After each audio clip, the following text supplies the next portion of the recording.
niku ya Allah beras 5 kilo doke 5 kilo minyake 5 kilo isih tak tumpangi roti isih tak tumpangi emi nggih Bu nggih bareng aku ewol kok balik beras 2 kilo ambek emi sak empek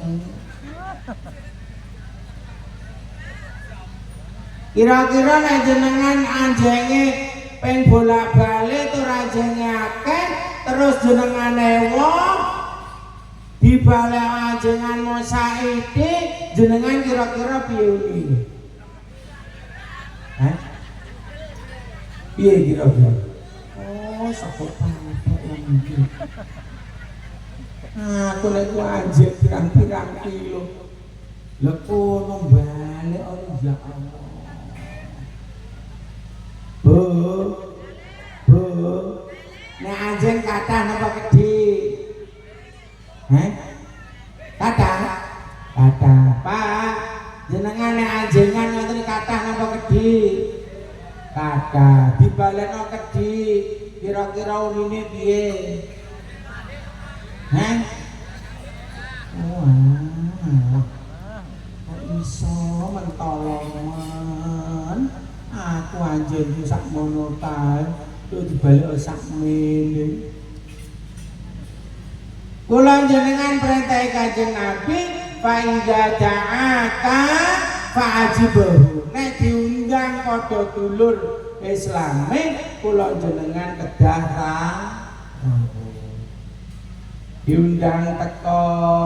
Lho ngoten niku nyenengno sing ngundang. Tiang niku nek gampang diundang tiang gampang tekone sebalike sok nek tiang niku gadahi hajat ngundang tiang sanes insyaallah sing dugi nggih Kang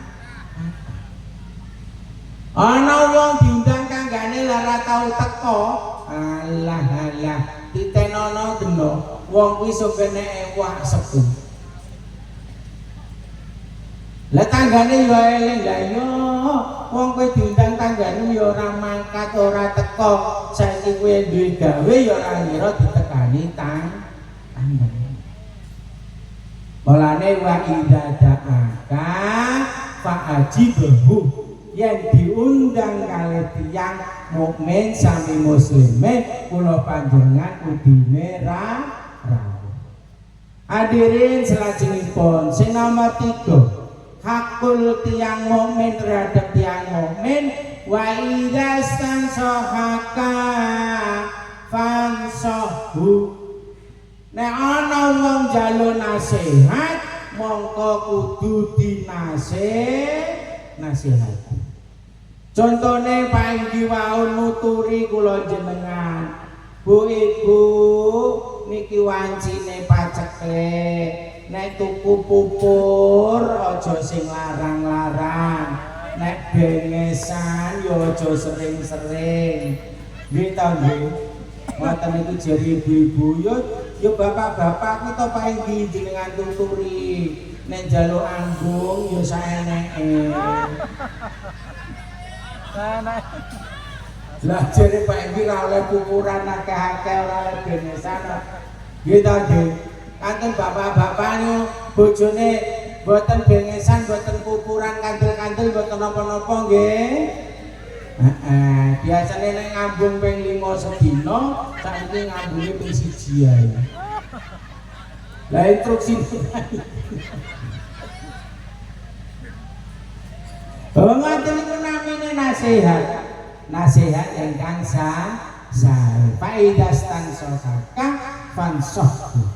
Sing nomor sekawan wa idza atasya fahamidallahu fasyammithu nek ana wong niku gebres terus ngucap alhamdulillah mongko mukmin liyane kudu jawab yarhamu Allah terus sing sithike sitoke jawab yahdikumullah. Napa maksude maksude Kanjeng Nabi mboten sanes antar wong mukmin niku kudu saling mendoa. Pak, saling mendoakan gitu nggih.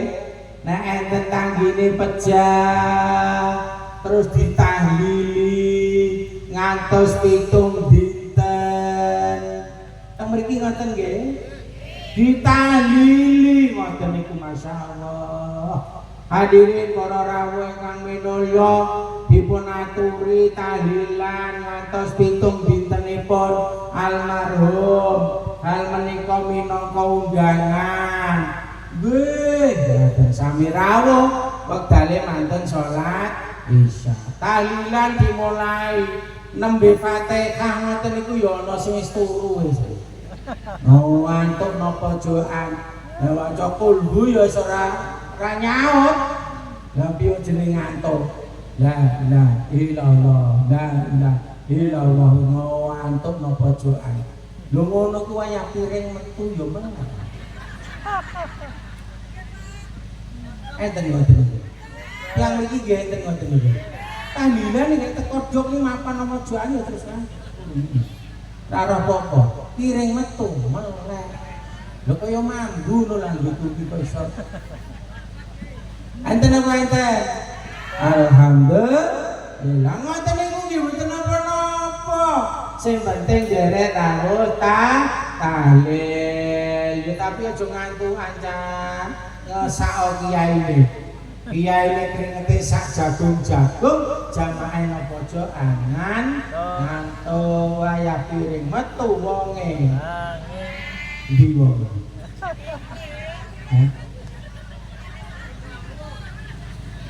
Bu, ngoten niku enten tenggene tanggone jenengan sing ngoten niku. Enten tiange. Pundi tiange? Kudung abang ta kudung ijo? Ya Allah. Tahlilan ndongaaken, ya Allah wong sing kulina ndongakno tahlilan dhateng tiyang sing pejah, nek tiyang niku pejah insyaallah kathah sing ndongakno, kathah sing nderek tahlil. Tapi nek wong jarang melu tahlilan mongko nalika tiyang niku pejah sing melu nahlilna ya mok saiki. Lah piye wong dhewe nalika sehat ora gelem ora gelem teko. Jajal kena nek tekonan ana tahlil melo tahlil kono nderek ana pecah nggih nderek tahlil wonten sing mriko nggih nderek tahlil mongko tiyang sing entengan ngoten niku sok ben tiyange nek pecah nggih bakal kathah senang. Amin Allahumma. Amin Allahumma. Amin. Sing nomor gangsal hae wong mukmin terhadap wong mukmin sanese wa idza marido fa'uduhu. Nek ana dulure mukmin niku sakit monggo dipun sambangi. Pak, nah mriki enten tiyang sakit disambangi nggih. Nggih, Bu. Disambangi nggih. Disambangi. Mergo wong nek lara niku disambangi atine bunga. Saweneng wong lara didolani. Atine adem cerep didolani. Alhamdulillah panjenengan purun dolan mriki kula remen saestu dolane panjenengan dados tambane awak kula. Bu, nek sambang ngoten niku karo nggawa apa? Nang rumah sakit biasane gitu nggih. Ana dheleke sing sakit nang rumah sakit didolani, digawakno apel to wedi-wedi. digawano buah pir sing seneng sinten sing nunggu lah iya nalika sehat gak ngono sing ngeteri apel ana sing ngeteri pir padahal games-gamese apel games-gamese buah pir begitu loro buah apel teko pir teko roti teko padahal wonge loro iku ora patek sing seneng tukang mulane tenggon kula enten tiyang sing spesialis nunggoni tiyang sakit no rumah sakit. Rungane wong budal no rumah sakit lara ngoten piyambake usul aku ae sing nunggoni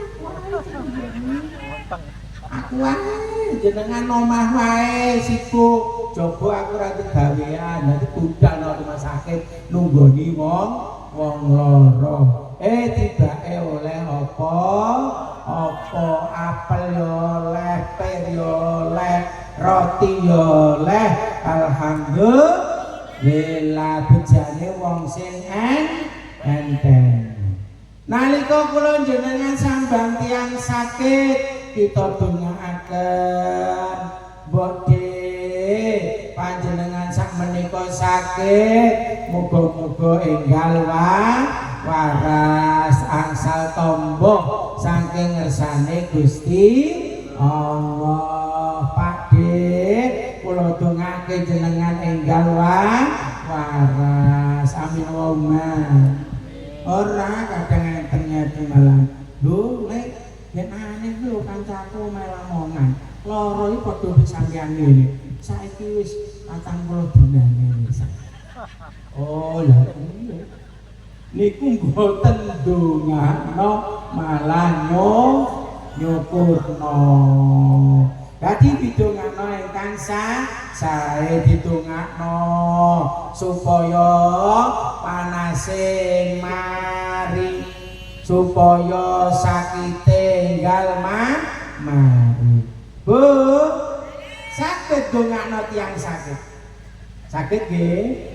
Nggih didemek bathuke ngeten terus diucapno donga Bismillahirrahmanirrahim wa khasya'atil aswatu lirrahmani la tasma'u illa hamsa. Oh niku dongane dongani wong lo. Sakit Bu? Sakit Bu? Sakit Pak? Bismillahirrahmanirrahim wa khasya'atil aswatu lirrahmani la tasma'u illa hamsa. Sakit? Monggo nirana kula wa khasya'atil aswatu lil aswati wa khasya'atil aswatu lirrahmani la tasma'u illa hamsa. Lah niku nek tilik nang rumah sakit kalih bathuke tiyange dicekeli kula jenengan donga ngoten. Niku donga saking panjenenganipun Kyai Haji Ahmad Marzuki Zahid pengasuh pondok pesantren Langit. Wa khasyatil aswatu lirrahmani la tasma'u illa hamsa.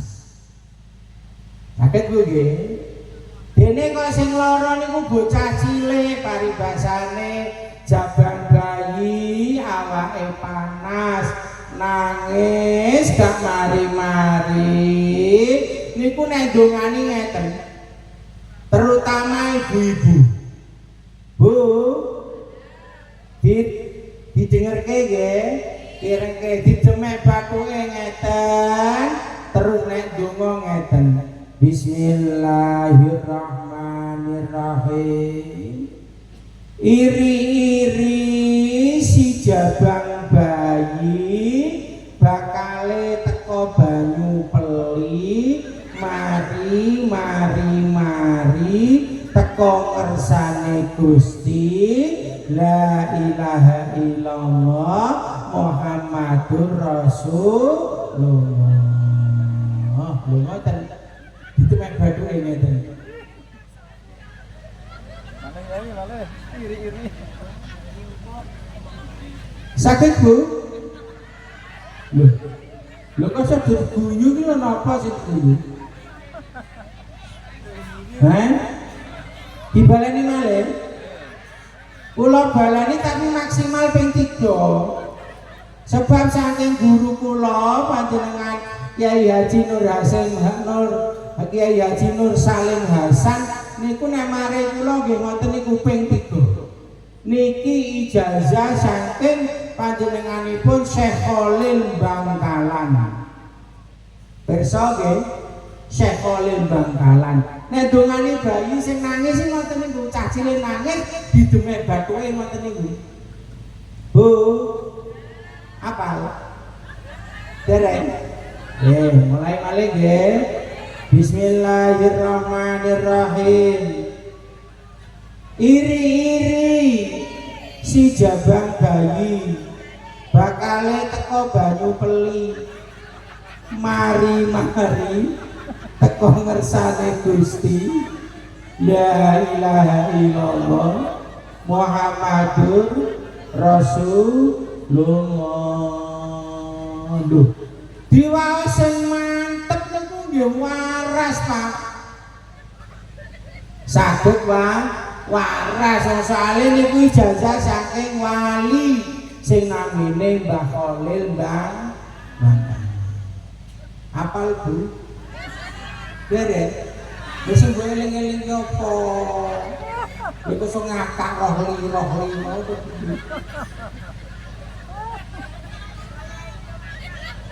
Heh? Ngompol iki ya. Piye Mbak sing kono? Apa nama dereng?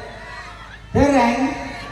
Ora direkam lho ya. Pisan tak parai mana ya wis kuwi tok ping 3 gak oleh ping 4 ping 5. Bismillahirrahmanirrahim.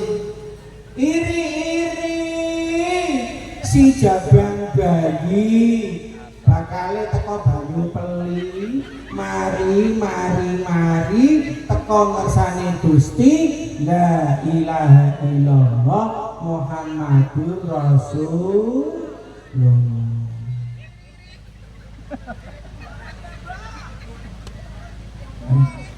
Lomba Khalil Bangkalan iki mang ngoten niku. Tiange wali nyeleneh ngoten niku. Dongane lare saking ngoten niku. Ya alhamdulillah. Larene saged waras. Contone malih kewaliane Mbah Khalil Bangkalan nalika salah sijine dina enten tiyang sugih niku kapundhut. Enten tiyang sugih niku kapundhut nalika badhe 7 dinane niku disembelihno sapi setunggal kalih ahli warise kalih yogati. Bareng ngoten diulemno kalih Mbah Khalil Bangkalan. Mbah Khalil, Mbah Yai, jenengan kula aturi nderek ngaos 7 dinane bapak kula beleno sapi ing dalem bancaane jenengan rawuh jenengan kula aturi sing mimpin tahlil. Oh nggih insyaallah kula dugi. Bareng wis jonge acara Mbah Khalil rawuh tahlil badhe mulai sing ahli warise putrane matur monggo Mbah sampun wancine tahlil jenengan pimpin. Oh nggih pun nggih monggo sedaya nirokno kula la ilaha illallah. Monggo la ilaha illallah.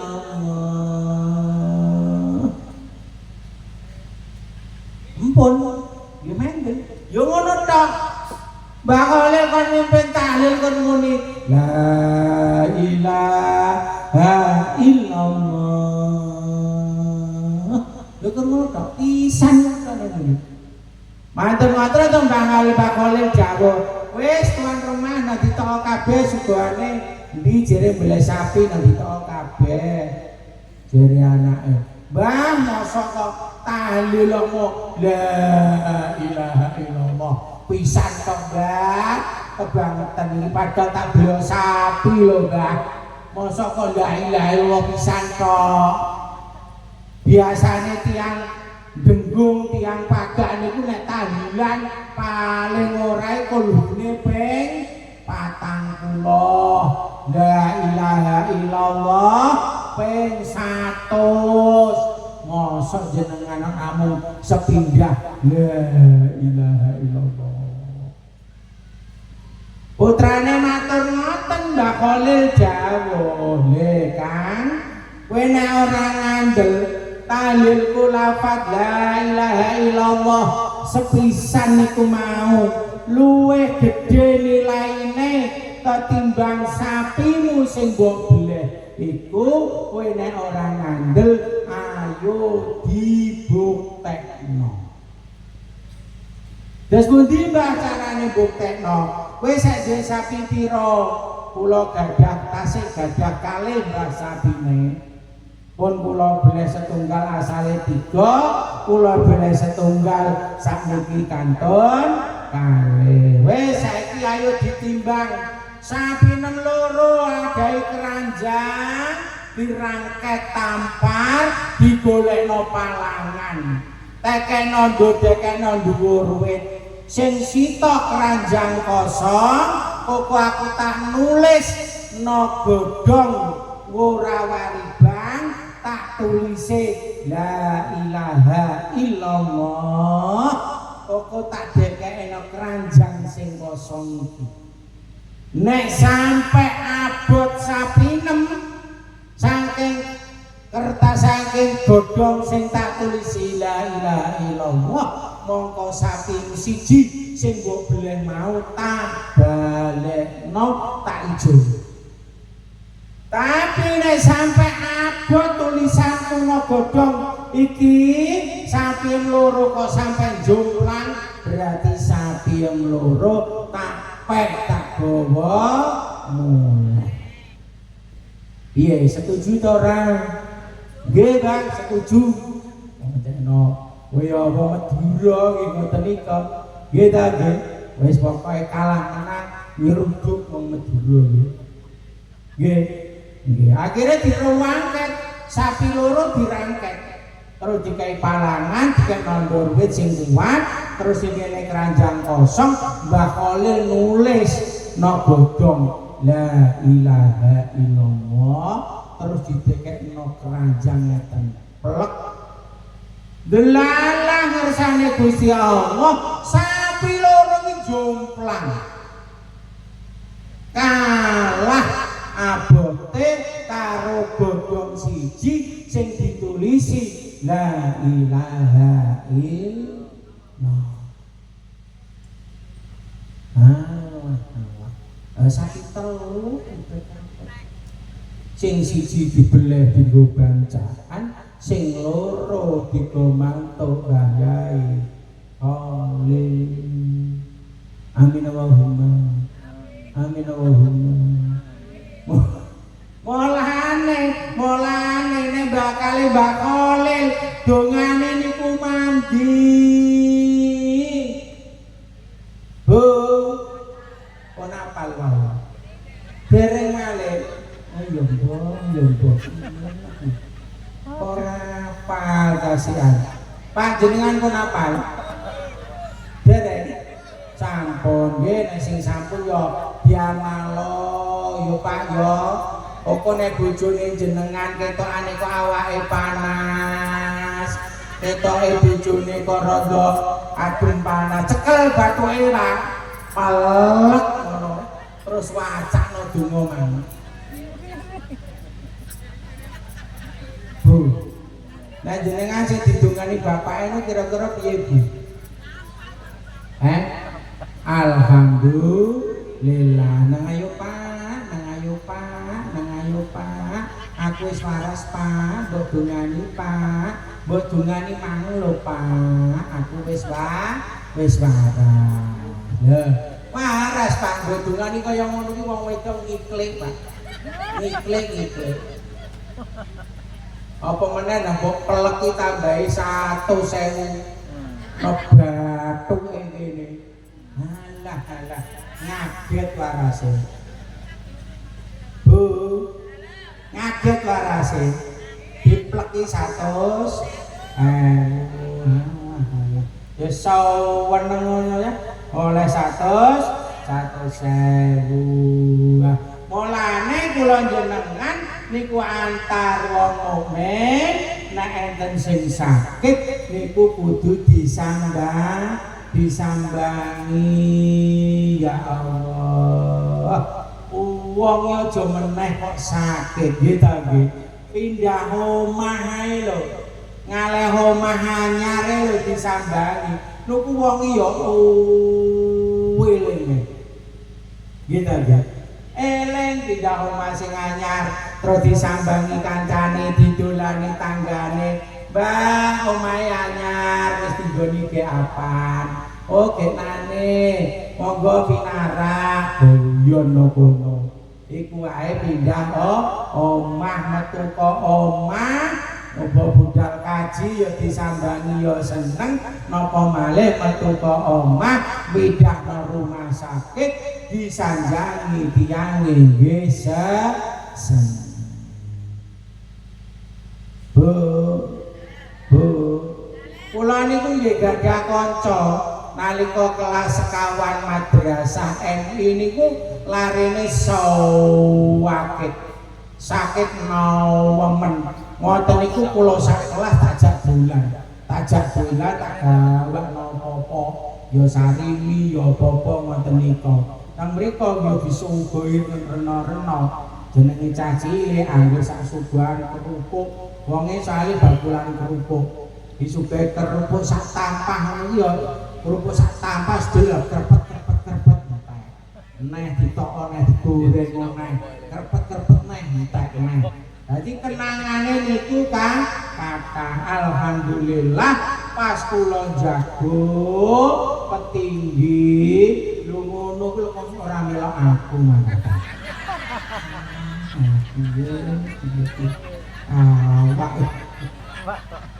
Malah melok wong liya Pak Agus. Lha kepiye kowe kok eling cilikan nganti aku ngono. Bareng aku sing dadi dolan nonggonku tak omongi. Nggih. Kowe gak eling kelas 4 biyen gering megap-megap kaya. Lho sing cilik ki aku ambek bolo-bolo lho.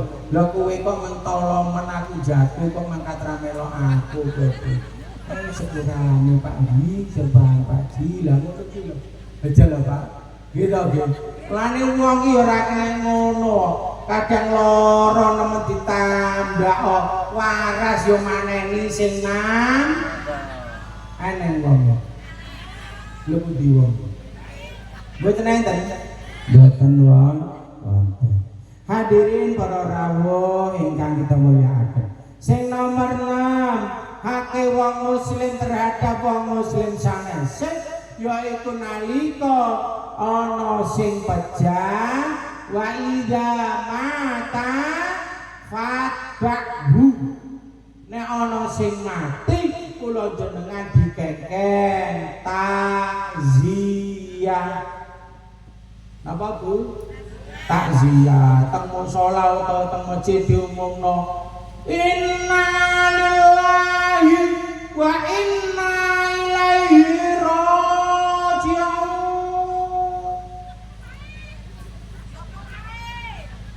Para bapak, para ibu, sedaya enten bapak. Ya itu wae kene jenenge ya ora jelas. Sinten sing biasane ngomong teng mriki? Pak Indah. Sing biasanya ngomong mati niku lho sinten nang mriki. Model. Pundi? Pak Faizin iki. Ala ngomong ngono gak ora bibi suara. Aku yo mesakno karo Pak Faizin ya Allah, ya Allah. Kok ora ana sing rumah iki piye to wargane iki?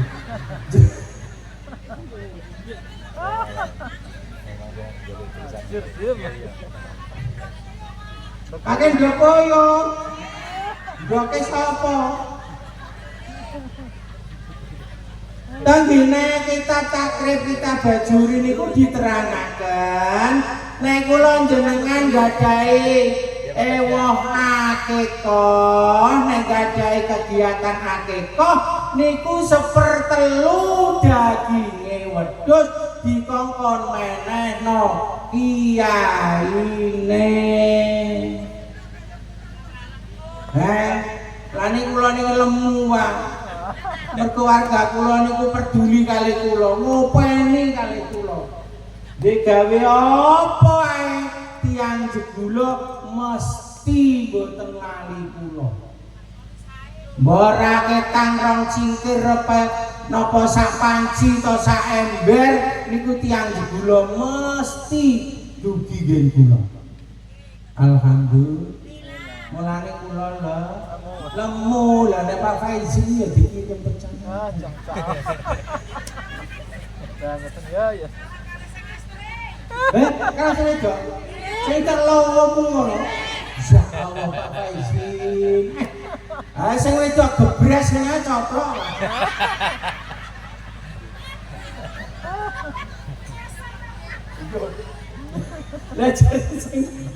Lah sing wedok lemu lah Pak Faizi kuru lah. Piye sing wedok gebresna coplok wesan. Pacik ngono.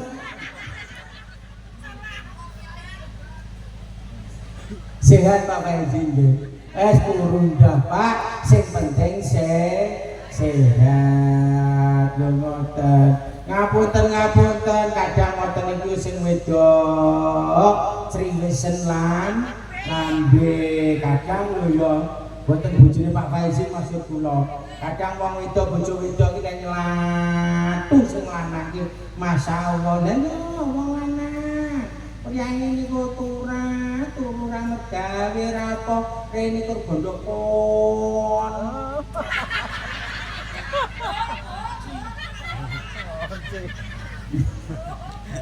Ngono lho sing lanang kare ketat ketut mripate kuru sese mati. Bu nek mbek sing lanang niku sing sayang nggih Bu nggih. Masya Allah wong lanang ki akeh gunane. Masya Allah tiyang wedok niku nek ora duwe lanangan niku saenenge melo ngopeni. Wayahe bancaan ngoten niku mesti ya sing bacaan. Lho kae ora ndok kae tak gawane berkat lho. Tanggane sing bingung gawe berkat. Ono sing tanggane pencilaan. Aku nek rondone tuwek ya mong gawe berkat kok. Nek rondone enom ya kene tak gawakne lho. Jajal to. Tangga-tangga melong ngopeni. Kok Pak Indi bareng ya melong ngopeni. Pak Cari ya melong ngopeni. Pak Wo ya melong ngopeni. Mudin ya melong ngopeni. Pak Babinsa ya melong ngopeni. Mergo rondone enom. Nek rondo tuwek. Ya Allah. Mulane gadah lanangan iku penting. Lah rondo anake wis gedhe-gedhe wayah mantu. Allah mikir dhewe. Yo nangis.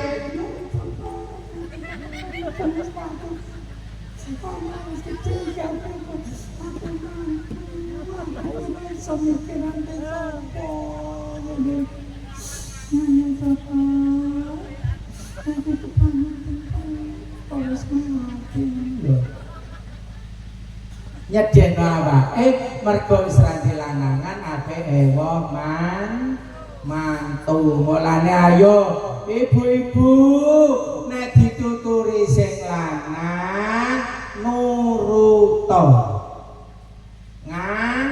Ngalah. Dituturi sing lanang jenengan ki bener sing salah jawabe mung sitok. sepuntene Mas iku tok jawabe.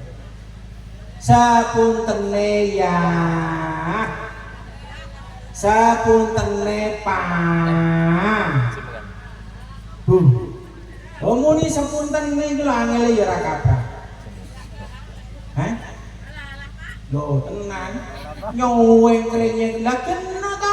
Nek aku lah halah. Kowe lho paling apa? Wong lanang dikonokno gak karek meneng cep. Ya Pak yo. Tinggal turu, Pak.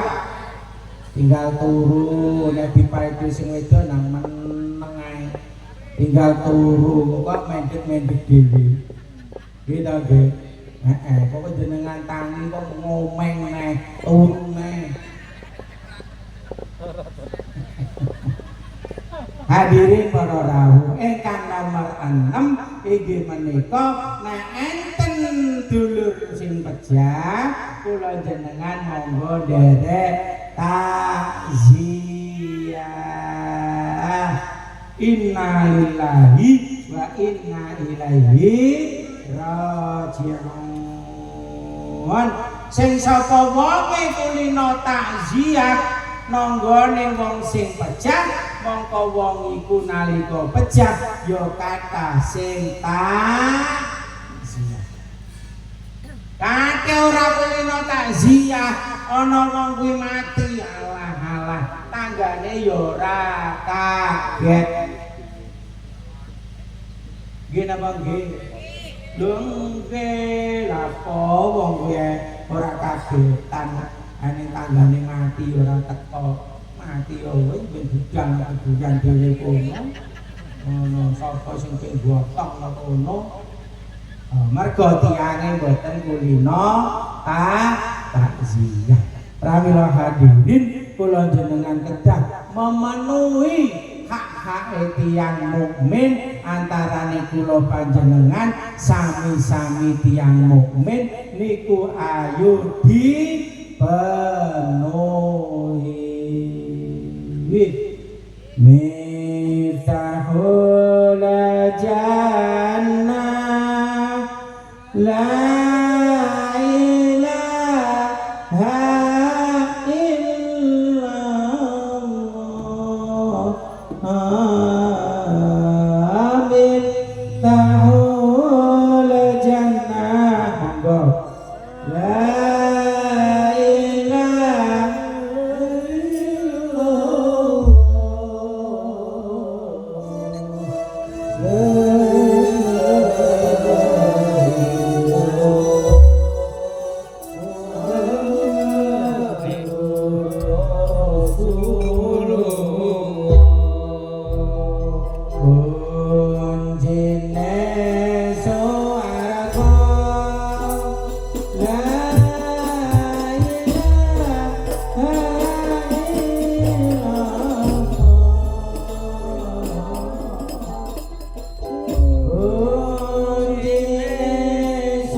dakhul jannah munggah swarga.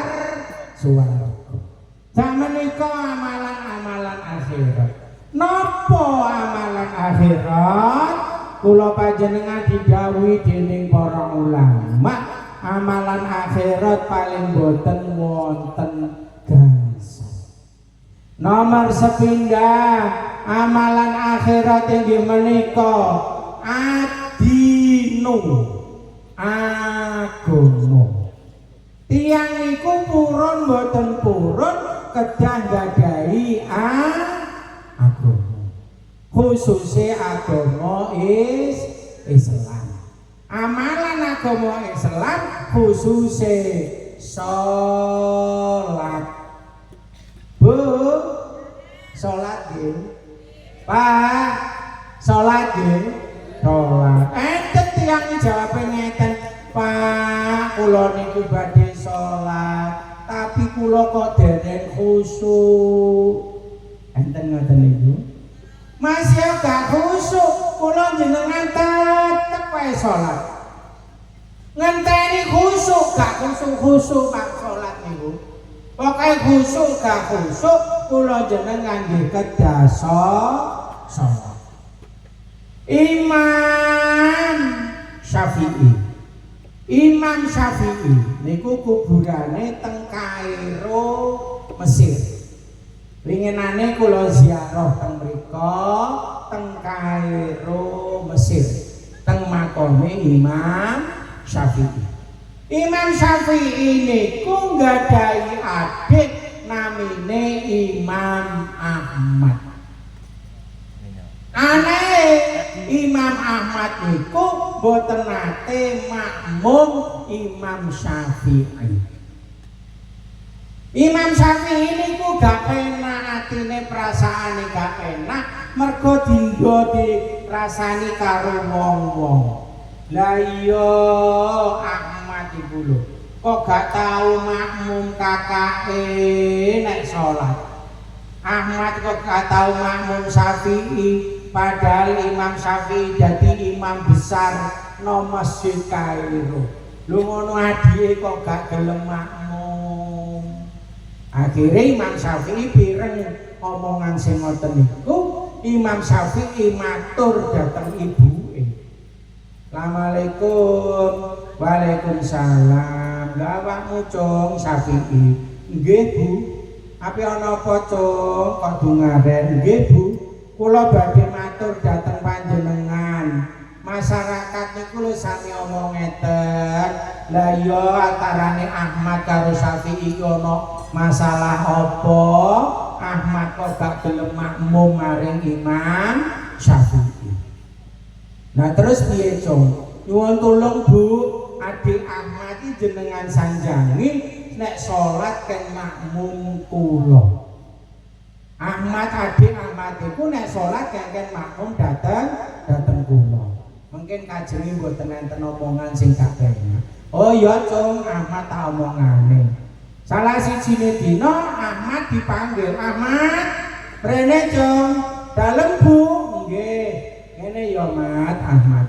Aku diomongi kakakmu kon ngomongi awakmu nek salat jere gak tau makmum kakakmu. Mulai saiki nek salat makmum ya karo kakakmu. Oh nggih Bu, nggih kula mboten enten napa-napa kok Bu kalih Kak Syafi'i kula nggih. Mboten napa-napa nggih, mboten srengen nggih, mboten gelo. Nggih mungkin kula tak salat makmum kalih kakak. Bareng ngoten jamaah dimulai. Salat jamaah, Imam Syafi'i dados imam, Imam Ahmad derek makmum. Bareng wis salat dimulai, Allahu Akbar. Terus Imam Ahmad derek makmum, Allahu Akbar. Ansal sak rakaat, ansal rong rakaat, Imam Ahmad niki kaget ningali Imam Syafi'i niku sing dados imam niku wau awake Imam Syafi'i niki darah. mulai sirah sampai geger sampai awak sampai sikil iki darah sedaya ing dalem pandangane Imam Ahmad. Akhirnya Imam Ahmad mufaraqah jamaah wis apik-apik ningali Imam Syafi'i awake kados kathah darah. Akhirnya Imam Ahmad iki mufaraqah salate misah. Bareng wis misah terus salam. Salat selesai, Imam Syafi'i salam, Imam Ahmad nggih salam. Bareng sami-sami salam terus wiritan mantun doa niku Imam Syafi'i medal riyin nyegat adike sing jenenge Imam Ahmad no serambi masjid. Bareng teko serambi masjid, Imam Ahmad diendheka karo Imam Syafi'i. Dek, leren dhisik, Dik, ngono. Nggih Mas, nggih kula nggih kendel. Ngene Dik, aku ngelok takon. Sampeyan kok dungaren makmum aku. Oh nggih Mas, kula disanjangi Ibu terus ken makmum teng jenengan. Dados kula nggih makmum teng jenengan. Tapi ketokane mang sampean kok mufaraqah, Dik. Nggih Mas, sepuntene Mas. Kula salat di tengah-tengah salat niku mufaraqah. Misah saking jamaah saking jenengan. Lah kenapa sampean kok misah? Ngapunten Mas, kula niku wau pas salat ningali rumaos kula badane panjenengan niku mulai sirah geger awak ngantos sikil ngantos sukun rumaos kula badane jenengan iki darah. Rumaos kula darah tok teng awake jenengan. Mulane kula nggih misah dhateng panjenengan mufaraqah. Mergo tiyang niku nek kathah darah sing nempel awake niku dadose najis. Dados kula misah Mas ngoten. Masya Allah, Imam Syafi'i dijawab adike ngoten niku. Langsung adike niku digapiyuk. Digapiyuk ngeten Imam Syafi'i kalian nangis. Ya Allah Dik, tibake sampeyan niku wong makrifat. Tibake sampeyan niku wong sing ngerti sak dhuwure karah, ngerti alam sing gaib. Sampeyan ngerti aku salat mau akeh doarah, memang yo Dik tak akoni. Aku nalika salat iku mau kawitan-kawitane khusyuk, ora eling apa-apa, bareng teko rakaat berikute aku eling. Olehku ngarang kitab fikih teko bab haid niku tak lereni, tak tinggal jamaah iki. Bareng wayahe jamaah salat aku eling bape teko bab.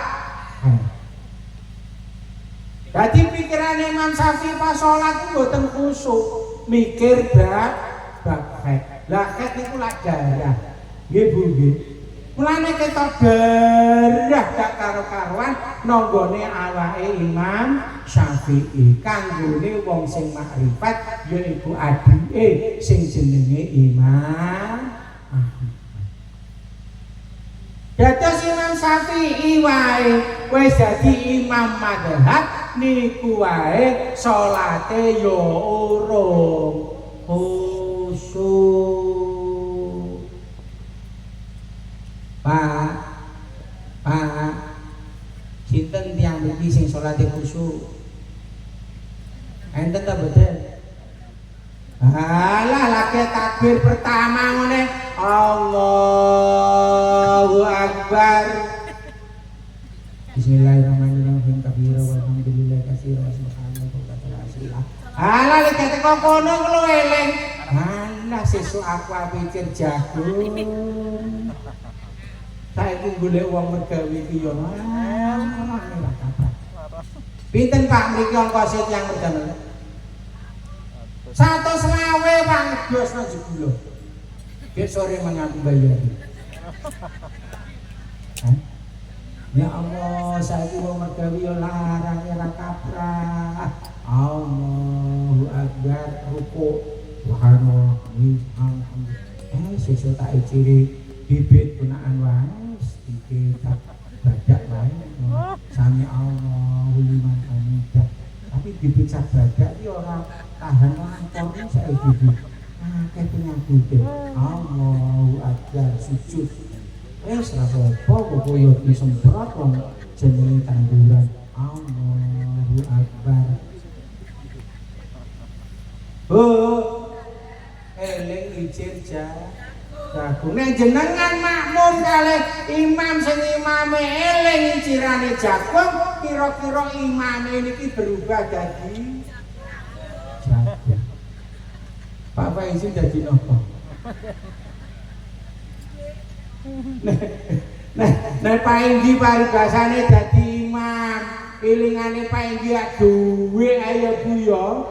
Ngitung duwe ae Pak Indi.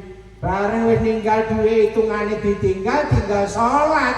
Tengah-tengah salat Pak Indi eling duwe makmume ibu-ibu. Apane gak Pak Indi ketok duwe. Lho ketok duwe Pak Indi. Bareng lepake sing imame iki dangir sawah urung bar ditinggal salat eling jangire begitu disawang makmume ya ketok pacul imame dadi pacul mergo mboten khusyuk masih mboten khusyuk kula jenengan salate kudu dilampahi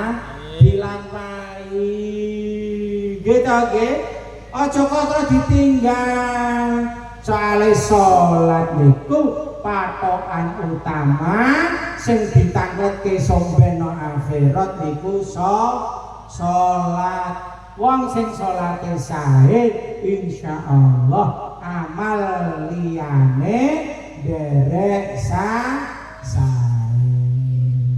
mulane salat amalan akhirat sing nomor kalih adinu wal malu wong sing pengen akhirate penak iku kudu duwe bondo apa Bu bondo Pak bondo wong iku nek iso sugih wong niku nek saged sugih yadul ulia afdolun min yadis sufla tangan di atas lebih baik daripada tangan di bawah wong ngekei kuwi luwih mulya ketimbang wong sing nampani utawa wong sing jaluk Bu sugih nggih Masya Allah uang ini sugih kabeh ngaku Pak uang ini nek sugih anggere wong ngaku bakeh gitu nggih kenalan dateng Jenegara Pak griyane pundi oh kula Pandanagung oh Pandanagung Masya Allah jenengan kenal Pak Kaji ini kok oh ya kenal kuwi ana batehku kuwi mergo sugih saeneke wong ngaku bateh jajal wong ini ra duwe bateh lho ngaku ra bateh gene apa iki gene apa iki batehnya lho padahal kenalan nang Surabaya Pak jenengan dalem lho kula Pandanagung jenengan kenal niki mbah sapa ora kenal aku padahal ya dulure berhubung dulure kuwi mlarat dadi ora diakoni mulane kudu sugih Pak aku aja Pak sugih nggih rukun Islam wonten gangsal siji maos syahadat Damel bondo napa mboten? Mboten. Nomor kalih salat. Damel bondo napa mboten? Bondo lah salat ra nganggo bondo iki klambine, sajadahe, tasbihe, surbane, jubahe, kudunge, rukohe. Nggih ta nggih. Semakin banyak pakaian yang dipakai pada waktu sholat, pada waktu ibadah, maka pakaian itu akan menjadi saksi nanti di akhirat. Semakin banyak klambi sing dipakai, sarungan iya, katokan iya, celononan iya, kaosan iya, klambinan iya, jubahan iya, sarungan apa surbanan iya, ketunan iya, tasbihan iya, sajadah iya, surban iya. Ngoten niku langkung sae, merga napa niku dados seksine sombeno akhir. Bu, mulane kadang enten tiyang niku ya Allah, ya wis sarungan, sek klononan, sek katokan, sek jubahan, isek sorbanan, isek udeng-udengan, isek ketunan, isek wis ora karo-karuan. Andeng sing nggo sajadah barang. Niku langkung sae, merga apa sing digawe ibadah niku iso ben dados seksi teng akhirat. Bu, jenengan nek pakaian salat ngoten nggih. Dikathah-kathahno ngoten nggih. Yo katokan, yo kotangan, yo sawetan, yo celononan, yo rukoan, yo klambinan, yo kudungan, yo apa neh? Lowengkap pokoke diakeh-akehi iku somben dadi seksi nang akhirat nek jenengan ibadah niku wonten saksine. Nek Pak Tentara nggih ngoten waya salat helme ya digawe, tembake ya digawa, rangsele ya dipanggul, sepatune ya dikekno pinggire, nek perlu motor tank ya dienggo sajadahe. Pak Tentara somben kono dadi seksi, Pak. Dados saksi senjata ini jadi saksi Pak Tentara niki ya salat ya khusyuk ya sorbanan ya klambinan ya sepatune no pinggire rangsele no pinggire niku dados saksi ibadah kula jenengan dhateng ngersanipun Pak nomor kalih napa wau wal malu lan duweni bondo wong ki nek di bondo masyaallah wong ki nek sugih ya Allah bancaan lho bancaan teko kok pas ngarep ngono ki wong ya ngelem sing di omah masyaallah lha iki lho Pak Kaji ki sugih-sugih wong lho ngono ki teko ya disiki tak ulemi kok ngestokno tenan Pak Kaji nggih ta nggih nggih wong sugih teko dhisik ya dilem teko mburi ya dilem padha wae masyaallah Pak Kaji jenengan ki sugih-sugih wong ngono ya sing iso nyempatno senajan kari-kari mboten napa Pak Kaji wong sugih jajal kena sing teko dhisik iki ora duwe ora Pak diulemi iki lho sing tekan dhisik ki wong ora duwe piye nek ngono. Alah patine lesu. Apa bisa lebih. Kecil kan longsone kok ora. Teko keri yo ngono dipaedo nek. Ha iya ora.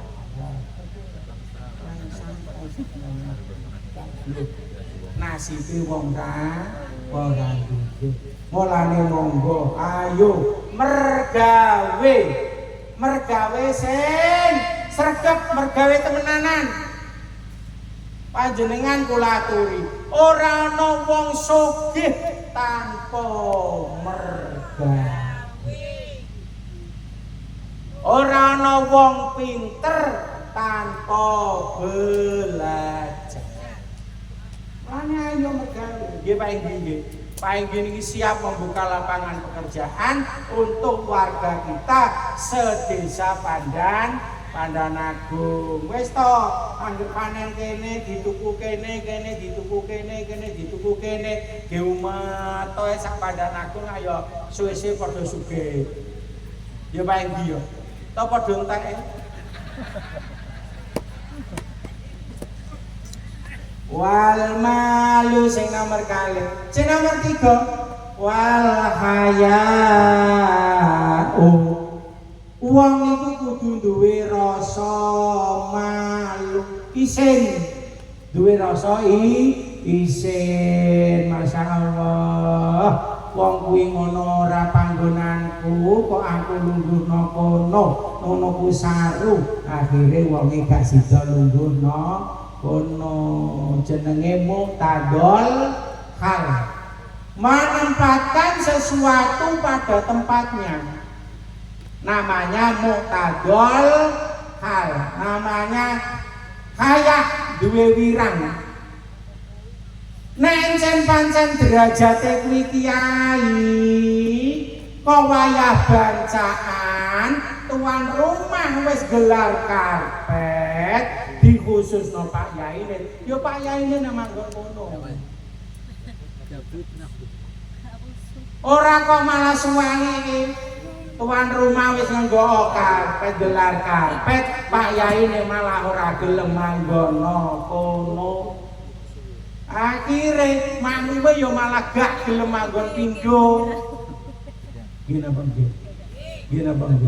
Lah nek atase makmum aja sak kemenyeng manggono panggonane kiai. Mudah diguyu kancane. Gila. Wong ora kiai ora panitia, makatmu anggono karpet sing disediakno kanggo kiai. Ngono kancane sing ngguri padha bisik-bisik ngeten. Ngono ki lho dapuk kok iso manggono kono ki dapuk Mulane mutadol sing nomor sekawan wa husnul khuluqi. Amalan akhirat kula jenengan iku kudu akhlake ingkang sae, husnul khuluqi. Di antara ciri husnul khuluq yaitu cara berpakaian. Kula jenengan nek pakaian iku nuduno akhlake. Nalika kula jenengan iku berpakaian kok ngadepi para kiai, pokok pakaian kula jenengan iki ya sing pantes kanggo ngadepi kiai, yo sarungan, yo klambi panjang, yo ketunan, mergo pe madhep kiai. Nah, pe madhep pejabat, yo kula jenengan iku yo pakaiane yo sing nyocoki madhep pejabat. Tekono bali desa kula jenengan iku ya kudu celana panjang, baju sing resmi. Syukur dene baju panjang masuk bali desa iki ya diusahakno sepatunan.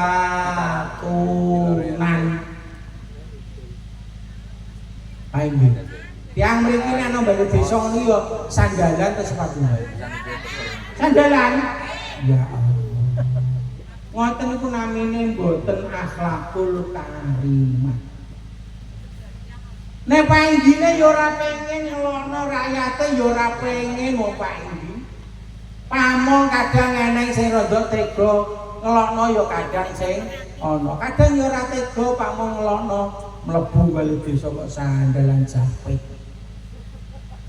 Orang ngira nek pamong ngelok Pak Enggi ngelok. Cuma menurut tata kramane akhlak sing sae nek mlebu kantor, mlebu bali desa niku sepatu. Mboten gadah. Ya. Dadi adape ngoten niku namine akhlakul karimah. Lho ora mlebu bali desa pinang kaosan singlet, katok cekak, sandal jepit, Japit. Lho ngono kebangetan. Kebangetan. Mulane ana peristiwa dhisik kono rengel. Norengel encen petinggine ya adil. Jenenge Norengel petinggine adil, ana wargane mlebu nang balai desa njaluk surat.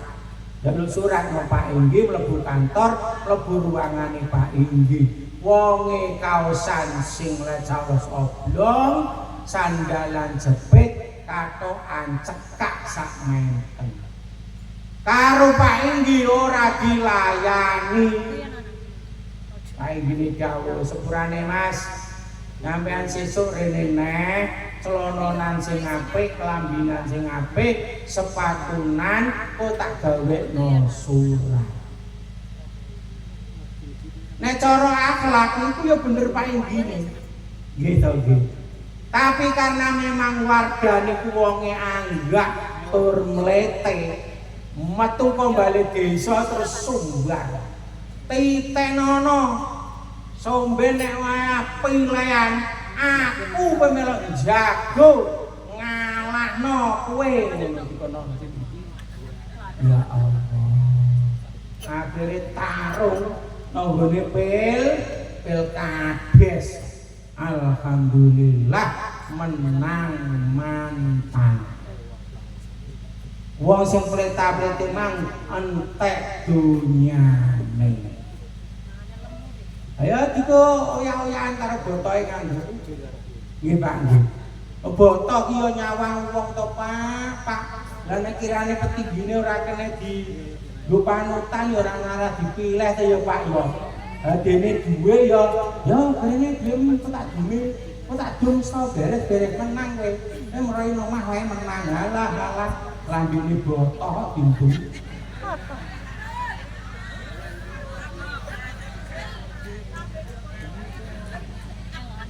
Pak. Lha kula niki ora adoh teko ngono pilkades ngeten iki to, Bu. Aku yo tau dadi petinggi yo Pak Inggi. Kula yo tau dadi petinggi. Eneng yo an boto sing kok njaluk duwe ae. Ayo Pak, golek dukun nang kono Pak. Dukune mau andi Pak.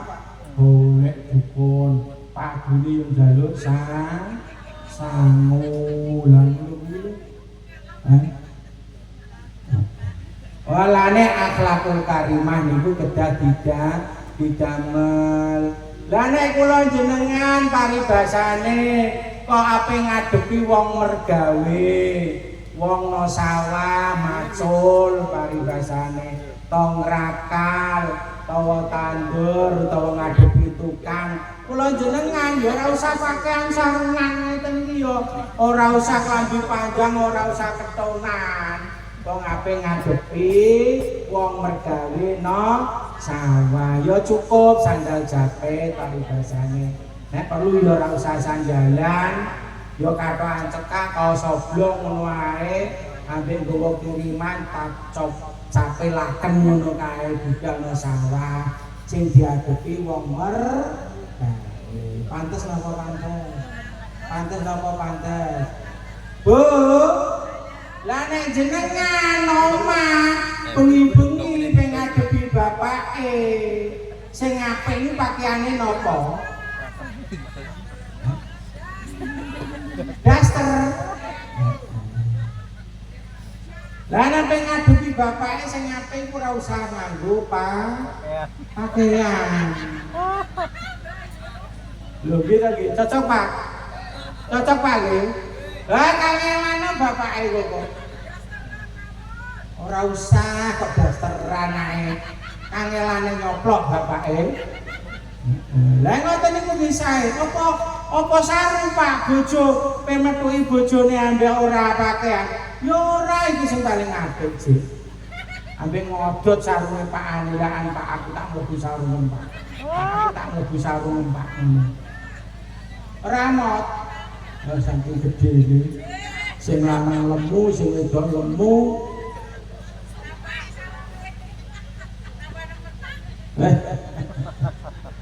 Dadi ngoten niku ada cara dados sinten sing diadepi nikulah pakaian kula jenengan nyesuaikan keadaan.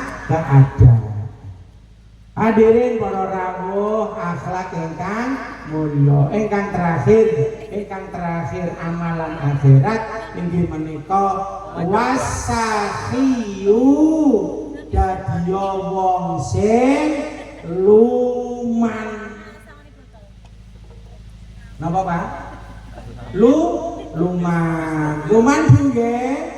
Luman tiyang mriki masyaallah. Lumane ra karuan, apa-apa ditukno kula. Nggih ta nggih. Iki nek ra wong genggong ora ana bungene iki. Aja to, aku enten, pokari enten. Apa niki? Larutan enten, jahe enten, anggur enten, jeruk enten. Apa niki? Roti enten. Lho ngeten iki. Nek gak saking lumane mboten ngeten. Nggih ta nggih? Nggih, paling-paling yo mejo tok mangkane. Nah, tiyang niki luman. Sakhiyun niku tiyang ingkang luman.